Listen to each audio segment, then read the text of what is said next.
नमस्कार दोस्तों, मैं आप सभी का स्वागत करता हूं अपने YouTube चैनल एग्ज़ाम कॉपी में। दोस्तों, आज हम पॉलिटी के एक इम्पॉर्टेंट जो इसका जो एक महत्वपूर्ण जो भाग है, ठीक है, उसको हम देखने जा रहे हैं।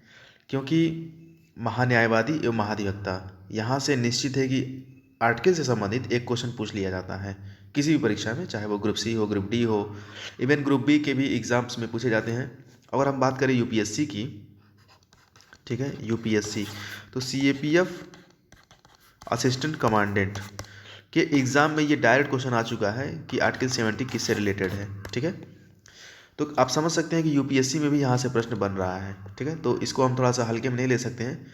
और आप लोग अगर तैयारी करते हो तो आप लोगों को पता होगा कि महान्यायवादी और महाधिवक्ता, ये दो जो मतलब जो दोनों जो चीज़ें हैं ये काफ़ी इंपॉर्टेंट हैं, ठीक है। और यहाँ से प्रश्न बनता ही बनता है, इस चीज़ को विशेष रूप से ध्यान रखिएगा। एक मिनट, इसको एडिट कर दूँ, इसको डिलीट किया जाए।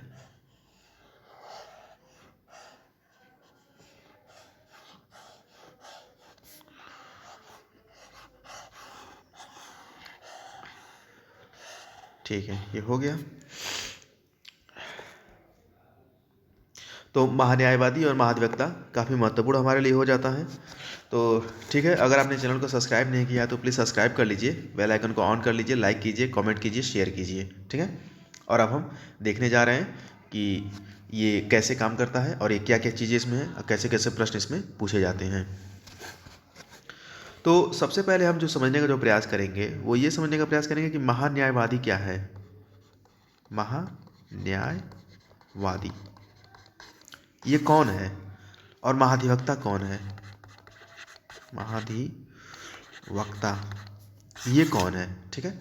तो सबसे पहले जो दोनों के बीच में जो डिफरेंस होगा वो यही होगा कि ये हमारे केंद्र स्तर पर होता है, केंद्र स्तर पर, ठीक है, जो कि केंद्र सरकार के अधीन है। और ये राज्य स्तर यानी कि राज्य के स्तर पर होता है ये, ठीक है। यानी कि हर राज्य में आपको महाधिवक्ता मिलेगा, लेकिन हर राज्य में आपको महान्यायवादी नहीं मिलेगा। क्यों? क्योंकि ये सिर्फ केंद्र स्तर पर है, यानी कि ये सिर्फ एक होगा और महाधिवक्ता कई हो सकते हैं अपने अपने राज्य के अपने अपने हिसाब से, ठीक है, लेकिन होता सभी स्टेट में है। तो सबसे पहले जो मैंने आपको अभी बताया ना कि सीएपीएफ में क्वेश्चन जो पूछा था वो क्या पूछा था, मैं बता रहा हूँ अभी, एक मिनट।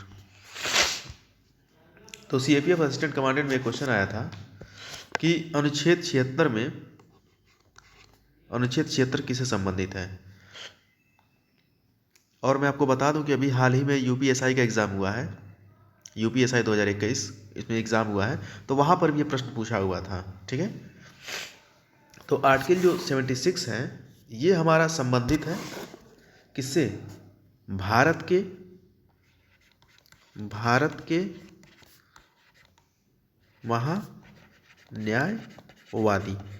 महान्यायवादी से संबंधित है। डायरेक्ट क्वेश्चन पूछेगा कि आर्टिकल 76 क्या है बताइए, तो आपको बताना होगा कि ये भारत के महान्यायवादी के बारे में बात कर रहा है। बस इतना आपका काम हो जाएगा। कौन होता है ये, क्या होता है, ठीक है, इसके बारे में थोड़ा सा हम समझने का प्रयास करेंगे। तो ये भारत सरकार का प्रथम विधि अधिकारी होता है। भारत सरकार का प्रथम विधि अधिकारी प्रथम विधि अधिकारी। इसका क्या मतलब है? इसका मतलब दोस्तों ये है कि जैसे मान लीजिए कि अगर भारत सरकार के खिलाफ अगर कोई केस अगर हो जाता है, कोई बहुत बड़ा केस हो जाता है, तो वो यही व्यक्ति है जो कि जाकर के सुनवाई करेगा और भारत सरकार को बचाने का पूरा प्रयास करेगा, ठीक है, क्योंकि भारत सरकार का ये प्रथम विधि अधिकारी होता है, ठीक ना। इसलिए काफ़ी महत्वपूर्ण और काफ़ी ऑनरेबल पोस्ट है, ठीक है। इस तरीके से आप लोग इस चीज़ को समझ सकते हैं, ठीक है। आगे देखते हैं। तो इसके कर्तव्यों में भारत सरकार को विधि संबंधी ऐसे विषयों पर सलाह भी देता है और विधि स्वरूप में एक ऐसे कार्यों का पालन करना भी शामिल है जो राष्ट्रपति समय समय पर निर्देशित करें या सौंपें। मतलब जैसे मान लीजिए कि राष्ट्रपति महोदय हैं, राष्ट्रपति ने क्या किया, कह दिया कि ये चीज़ ऐसे होना चाहिए, ये चीज़ कानून में बदलाव होना चाहिए, इस तरीके से बातें मानी जानी चाहिए। तो इस चीज़ का विश्लेषण जो है वो भारत का महान्यायवादी ही करता है, और जो और सही होगा और जो गलत होगा उस चीज़ को राष्ट्रपति महोदय को जा करके बताएंगे कि हाँ सर ये आप सही कह रहे हैं, इस चीज़ में होना चाहिए और ये चीज़ में बदलाव नहीं होना चाहिए। ठीक है। और सारे विषयों पर सलाह भी देता है प्रेसिडेंट को, आपको ये भी पता होना चाहिए कि राष्ट्रपति को ये सलाह भी देगा, बताएगा भी क्या सही क्या गलत है। ठीक ना। और जैसा कि मैंने आपको बताया कि अगर भारत सरकार को कोई घिसता है तो बचाने का पूरा प्रयास यही करता है, बल्कि बचाने के लिए यही आता ही है। ठीक है। तो देखिए एक आर्टिकल है 76(1) ये क्या है? तो दोस्तों ये है उच्चतम न्यायालय के न्यायाधीश की योग्यता रखने वाले व्यक्ति को राष्ट्रपति महान्यायवादी पद पर नियुक्त करता है।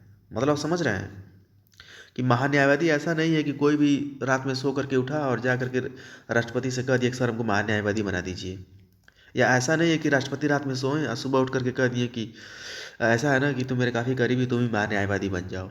ये चीज़ पॉसिबल नहीं है। क्यों? क्योंकि आर्टिकल 76 क्लॉज 1 में ये साफ साफ कहा गया है कि महान्यायवादी वही व्यक्ति बन सकता है जो जिसके पास सुप्रीम कोर्ट, देखिए अब यहाँ पे हाई कोर्ट भी नहीं, सुप्रीम कोर्ट के जो न्यायाधीश, यानी कि सुप्रीम कोर्ट का न्यायाधीश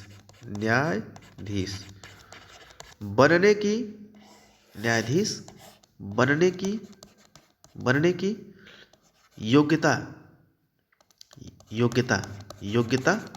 रखता हो। ठीक है। मतलब समझ रहे हैं कि वही व्यक्ति महान्यायवादी बन सकता है, उसी व्यक्ति को राष्ट्रपति महान्यायवादी बनाएगा जो एकदम योग्यता रखता हो कि हाँ इस बंदे को, जैसे मान लीजिए कि ये कोई इंसान है, वो एक्स है। ठीक है। इसका नाम एक्स हमें रख दिया और ये हमारे प्रेसिडेंट महोदय हैं, राष्ट्रपति।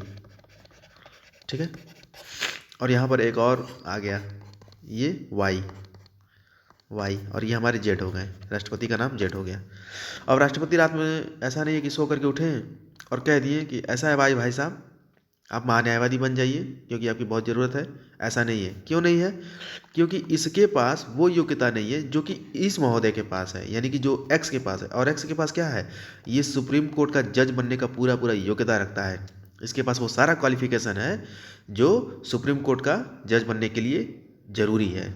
इसके पास इतना एक्सपीरियंस है, इतना क्वालिफिकेशन है, इतना समझदार है, इतना विधिवेत्ता है।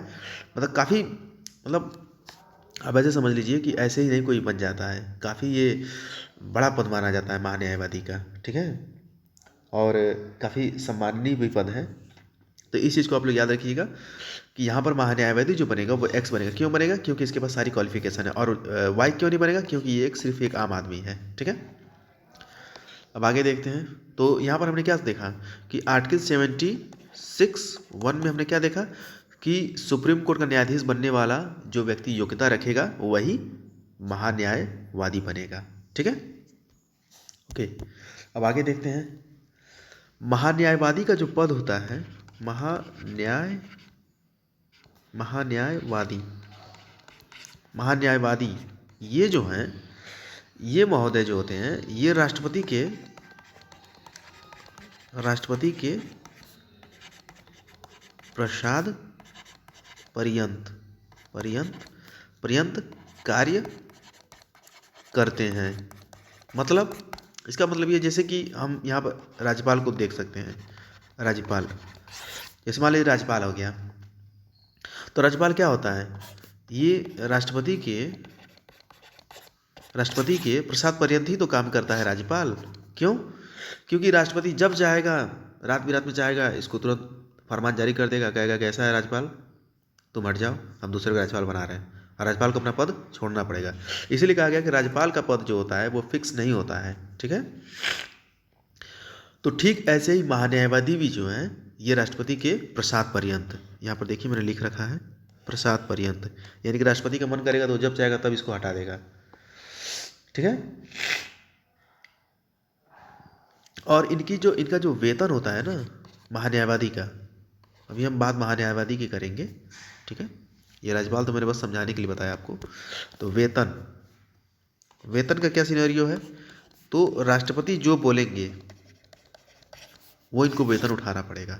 तो ऐसा नहीं है कि राष्ट्रपति इनको 10 रुपया चाहे 15 रुपया चाहे 10,000 देंगे, ऐसा नहीं है भाई। इनका भी मान सम्मान है, इतना बड़ा बड़ा विधि अधिकारी है, तो कम से कम अगर उस व्यक्ति को हम विधि अधिकारी बना रहे हैं, महाधिवक्ता बना रहे हैं, जो कि सुप्रीम कोर्ट का जज बनने का योग्यता रखता है, तो उसको सैलरी भी करीब करीब उतना ही दिया जाता है। ठीक है, हालांकि ये चीज़ फिक्स नहीं है, लेकिन बस आप इतना ध्यान रखिएगा कि महाधिवक्ता का जो सैलरी होता है, सॉरी महान्यायवादी का जो सैलरी होता है वो राष्ट्रपति ही तय करेगा। ठीक है, तो इस चीज़ को आप लोग ध्यान रखिएगा। एक पॉइंट यहाँ पर आप लिख लीजिए, आप लोग ध्यान रखिएगा इसका, कि महान्यायवादी को महान्यायवादी महान्यायवादी को महान्यायवादी को भारत के सभी न्यायालयों में सुनवाई का अधिकार है। ये किसी भी, जैसे मान लीजिए ये भारत है, ये हमारा इंडिया हो गया, ये इंडिया हो गया, तो ऐसा नहीं है कि महान्यायवादी दिल्ली में बैठ करके सुन सकता है और साउथ में जाकर के नहीं सुन सकता है, चाहे नॉर्थ तो यहाँ होगा, यानी कि नॉर्थ में नहीं सुन सकता है, चाहे ईस्ट में नहीं सुन सकता है, उसका जहाँ मन करेगा उस जगह पर जा करके ये, यानी कि बस आप इतना समझ लीजिए कि भारत का कोई भी अगर न्यायालय है तो वहाँ पर महान्यायवादी जा करके उसकी सुनवाई कर सकता है। ठीक है, उसको कोई रोक टोक नहीं है। लेकिन जब हम महाधिवक्ता की बात करेंगे तो उसमें हम बाउंडेशन की बात करेंगे। ठीक है, सर्दी बहुत ज़्यादा हो गया है। तो महान्यायवादी की सलाह के लिए एक सॉलिसिटर जनरल और एक अतिरिक्त सॉलिसिटर जनरल होता है। ठीक है, तो जैसे मान लीजिए कि ये हमारा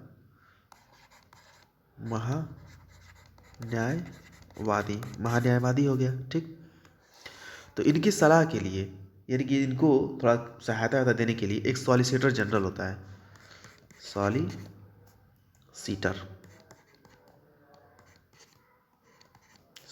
जनरल, एक सॉलिसिटर जनरल होगा और एक अतिरिक्त सॉलिसिटर जनरल होता है। ठीक है, यानी कि देख रहे हैं कि इस इंसान का हेल्प करने के लिए, इन महोदय का हेल्प करने के लिए, देखिए 2 लोग नीचे लगे हुए हैं। ठीक है, 2 लोग नीचे लगे हुए हैं ताकि इनको भी ये लोग सलाह दे सकें, समझा सकें। ठीक है, क्योंकि आप लोग को पता होगा कि कोई भी इंसान अकेले बहुत बड़ा काम नहीं कर सकता है, और महान्यायवादी का पद तो इतना बड़ा है कि आप सोच लीजिए कि जो व्यक्ति, उसी व्यक्ति को बनाया जाएगा जो कि सुप्रीम कोर्ट का, हाई कोर्ट का भी नहीं, सुप्रीम कोर्ट का जो जज बनने का योग्यता रखता हो, तो उनके भी सहायक होने ही चाहिए, जाहिर सी बात है। कोई भी लीगल एडवाइस अगर लेना है, देना है, तो ये लोग इनका हेल्प करते हैं, महान्यायवादी का। ठीक है, इस चीज़ को आपको ध्यान रखना है। तो भारत का महान्यायवादी जो होता है वो संसद का सदस्य नहीं होता है, इस चीज़ को ध्यान रखिएगा, और ये क्वेश्चन बनता भी है यहाँ से। ठीक है, संसद का सदस्य नहीं होता है, लेकिन क्या ये संसद में बैठक कर सकता है? संसद में बैठक कर सकता है, तो हाँ। ठीक है, बैठक ये कर सकते हैं। ठीक है, लेकिन ये सदस्य संसद के नहीं होते हैं। तो इस चीज़ को आपको ध्यान रखना है कि संसद, मान लीजिए संसद है, ठीक है, तो अगर बैठक की बात करेंगे तो बैठक तो ये कर सकते हैं, लेकिन अगर सदस्य की बात करेंगे तो ये इसके सदस्य नहीं होते हैं। तो यहीं पर एक क्वेश्चन भी बन करके आता है कि क्या अगर संसद में अगर कोई मामला, अगर जैसे मान लीजिए कि कोई वोटिंग अगर कराया जाता है, अगर मत कराया जाता है सांसदों का, और उसमें अगर मत अगर बराबर हो जाता है, तो खैर वहाँ पर तो जो अध्यक्ष होता है, स्पीकर, वो अपना मतलब वोट दे करके मामले को टाई होने से बचा लेता है। ठीक है, यानी कि जिधर वो वोट दे देगा उधर का बात मान लिया जाएगा। लेकिन ये क्वेश्चन बनता है कि क्या संसद में महान्यायवादी को वोट देने का अधिकार है? तो इनको वोट देने का अधिकार नहीं है। ठीक है, इस चीज़ को याद रखिएगा कि महान्यायवादी को वोट देने का अधिकार नहीं है। ठीक है, इस चीज़ को विशेष रूप से ध्यान रखिएगा। और इसकी बात की गई है आर्टिकल 88 में, अनुच्छेद 88 जो है इसमें इसका बात किया गया है कि महान्यायवादी जो होगा उसको संसद में बैठने का अधिकार तो है, लेकिन लेकिन लेकिन वोट देने का अधिकार नहीं है। ठीक है, इस चीज़ को विशेष रूप से ध्यान रखिएगा। ओके,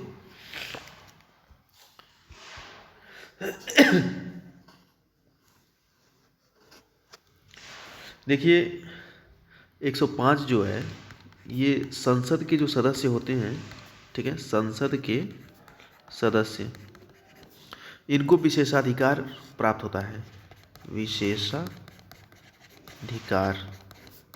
प्राप्त होता है। अब आप ये सोचेंगे कि हम तो बात कर रहे हैं महान्यायवादी की और आप बात कर रहे हैं संसद के सदस्यों की, ऐसा क्यों, आप एमपी का बात क्यों करने लगे?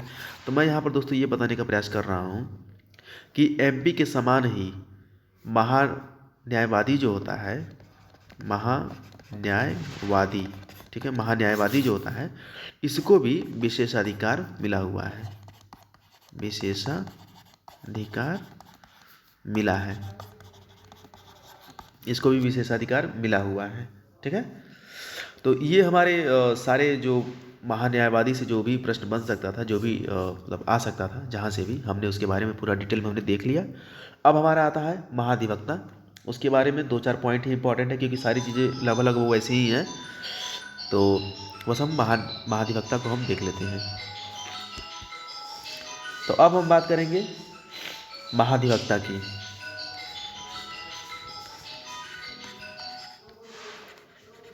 महाधिवक्ता, तो महाधिवक्ता कौन होता है?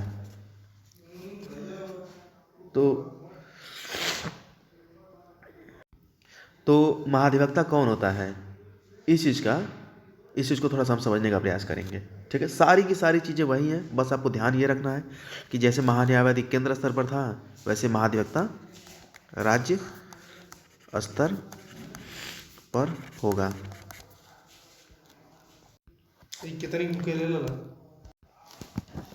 तो महाधिवक्ता जो होता है ये राज्य स्तर पर होता है और महान्यायवादी जो था वो कहाँ था, वो हमारा केंद्र स्तर पर था। ठीक है, तो सबसे बड़ा अंतर तो यही हो जाता है कि महाधिवक्ता जो होते हैं वो राज्य स्तर पर होते हैं और हर राज्य में होता है।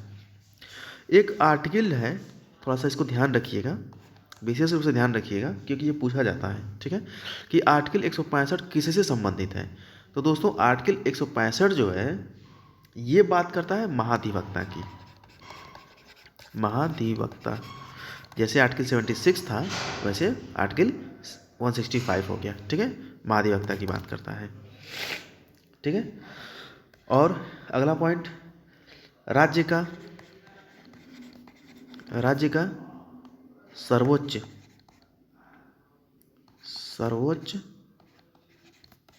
विधि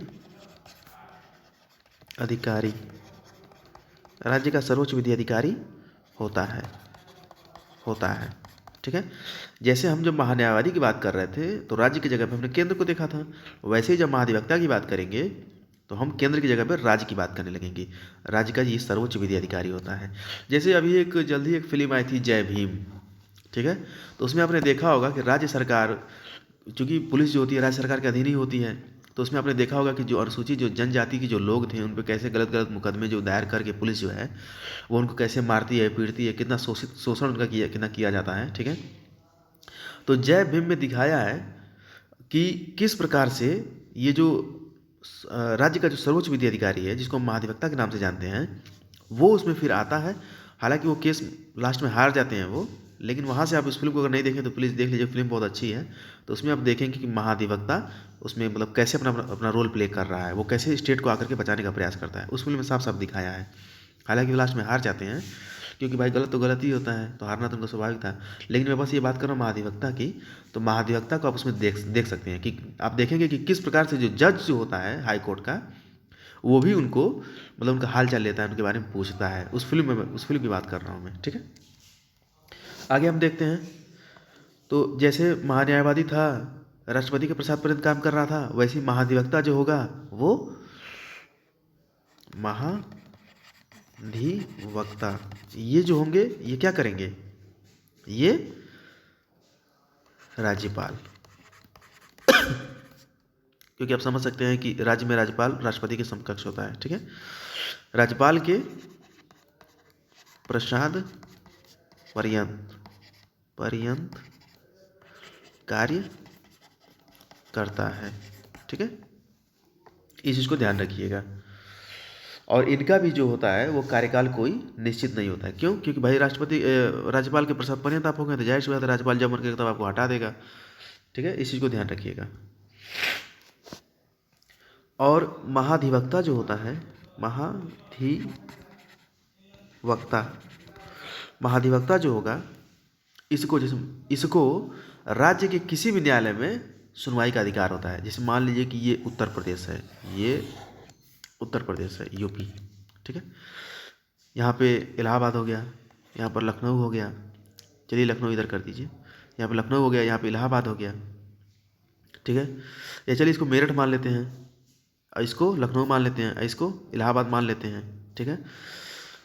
तो कहने का मतलब ये है कि जो महाधिवक्ता जो होगा वो चाहे तो मेरठ वाली अदालत में, चाहे तो ये क्या कहते हैं लखनऊ वाली अदालत में, मतलब हाई कोर्ट में, चाहे तो इलाहाबाद के हाई कोर्ट में बैठ करके सुनवाई कर सकता है। उसको पूरा विशेष अधिकार होता है, उसको कोई रोक नहीं सकता, ठीक है। क्यों? क्योंकि वो राज्य का सर्वोच्च विधि अधिकारी है, ठीक है। उच्च नहीं, सर्वोच्च विधि अधिकारी है। तो न्यायालय में सुनवाई का इनको अधिकार होता है। लेकिन अब जैसे मान लीजिए ये यूके यानी उत्तराखंड, तो क्या ये उत्तराखंड की अदालत में आ जाएंगे? तो इनको अधिकार नहीं है। लेकिन वही अगर बात करेंगे महान्यायवादी की, तो उसको अधिकार हर जगह होता है, जैसा कि मैंने आपको पहले ही बता दिया है, ठीक है। अगला भाग देखते हैं, मतलब अगला पॉइंट क्या है। तो अगला पॉइंट जो है, एक मिनट, अगला पॉइंट जो है वो ये है कि महाधिवक्ता विधानमंडल का सदस्य नहीं होते हुए भी कार्यवाही में भाग ले सकता है। सेम वही चीज़ है जैसा कि मैंने आपको बताया कि संसद में महान्यायवादी जो है वो भाग तो ले सकता है, लेकिन अगर वोट करने का बात होगा तो वोट वो नहीं कर सकता है। क्यों? क्योंकि वो उसका सदस्य नहीं होता है, ठीक। हम महाधिवक्ता को भी देखेंगे। महाधिवक्ता, तो महाधिवक्ता जो है ये राज्य विधानमंडल जो होगा, राज्य विधानमंडल, तो राज्य विधानमंडल जो है इसमें ये महोदय बैठ तो सकते हैं, पूरा एकदम जो भी प्रक्रिया होगा, कानून बनेगा, सब कुछ ये भाग लेंगे। लेकिन जब बात अगर वोट करने का आएगा तो ये वोट नहीं कर सकते। क्यों नहीं कर सकते हैं? क्योंकि वोट करने के लिए सबसे पहले आपको इसका सदस्य होना जरूरी है, और आप तो सदस्य हैं ही नहीं, ठीक है। आप सदस्य नहीं है तो वोट आप कहाँ से करेंगे? आप वोट भी नहीं कर सकते हैं, सीधी सी बात है, ठीक है। तो राज्य विधानमंडल में ये संबोधन कर सकते हैं, ठीक है, संबोधन कर सकता है, लेकिन वोट नहीं कर सकता है। इस चीज़ को ध्यान रखिएगा, ठीक है। और महाधिवक्ता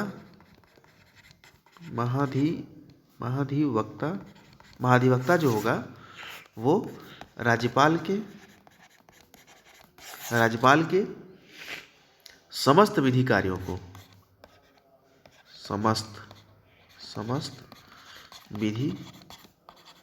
समस्त विधि कार्यों को संपन्न करता है, इसका संपादन करेगा। संपादन का मतलब क्या हो गया? एडिटिंग। जैसे मान लीजिए कि राज्यपाल ने कह दिया कि ये बताइए महाधिवक्ता साहब कि ये जो कानून है क्या ये हमारे प्रदेश के लिए सही होगा? तो जैसे मान लीजिए इसने 5 पॉइंट दे दिया राज्यपाल ने, ठीक है, 5 पॉइंट इन्होंने सुझा दिया, ठीक है। तो ये संपादित करेंगे। संपादित का मतलब क्या होता है? ये काट छाट करेंगे, कहेंगे सर ऐसा है कि 6 पॉइंट में से ये जो 2 पॉइंट है ऊपर के, इनको आप हटा दीजिए। क्यों? क्योंकि इससे लोगों का जो है काफ़ी नुकसान हो रहा है, जो आम जो जनता है उनका बहुत नुकसान हो रहा है। तो ये 2 पॉइंट है इनको हटा दीजिए, बाकी जो 4 पॉइंट है उनको आप रख लीजिए। तो इस प्रकार से आप समझ सकते हैं कि कितना बड़ा रोल होता है महाधिवक्ता का कोई भी कानून व्यवस्था को बनाने में, चलाने में, और किस तरीके से हमारे जो राज्य है, केंद्र है, किस तरीके से उसको हम कानून के अधीन उसको रखेंगे, और किस तरीके से हम कानून का पालन करवाएंगे, और क्या चीज़ सही होगा, क्या चीज़ गलत होगा, आम जन के लिए क्या चीज़ सही होगा, क्या चीज़ नहीं सही होगा, इन सारी चीज़ों के बारे में बात करता है हमारा राज्य स्तर पर महाधिवक्ता और केंद्र स्तर पर महान्यायवादी। तो दोस्तों महान्यायवादी और महाधिवक्ता से हमारे सारे पॉइंट कवर हो गए। इसके बाहर कोई भी पॉइंट नहीं पूछा जाएगा। और कल जो हम बात करेंगे वो बात करेंगे नियंत्रक एवं महालेखा परीक्षक की कैग के बारे में हम कल बात करेंगे। जैसे हमने इसके बारे में आज बात किया है वैसे कल हम कैग की बात करेंगे, कैग के बारे में बात करेंगे। तो ठीक है दोस्तों, अगर आपने चैनल को सब्सक्राइब नहीं किया तो प्लीज़ सब्सक्राइब कर लीजिए, बेल आइकन को ऑन कर लीजिए, लाइक कीजिए, कमेंट कीजिए, शेयर कीजिए। और आप किसी भी परीक्षा की अगर तैयारी करते हैं तो यहाँ से आप पढ़ सकते हैं, इसमें कोई दिक्कत नहीं है। आप पहले प्रीवियस ईयर को देखिए कि क्या मैं सही पढ़ा रहा हूँ या गलत। अगर आपको सही लगता है तो प्लीज़ सब्सक्राइब करिए चैनल और मेरा भी थोड़ा सा मोटिवेशन बढ़ाइए। ठीक है, मिलता हूँ फिर आपको मैं अगले वीडियो में, तब तक के लिए नमस्कार।